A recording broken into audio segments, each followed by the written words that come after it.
20व्या वर्षी माणसाला घराबाहेर पडायचं असतं. वाटतं जग पाहायचं आहे, मोठं व्हायचं आहे, आपलं वेगळं काहीतरी करायचं आहे. पण त्याचवेळी घरामधले डोळे वाट पाहत असतात.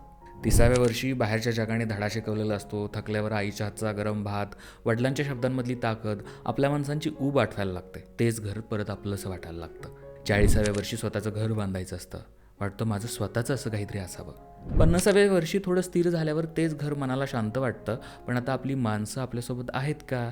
की आपण स्वतःच्या जबाबदाऱ्यांमध्ये एवढे अडकलो गेलो आहे की जे आपले होते त्यांना मागे सोडून दिलं आहे.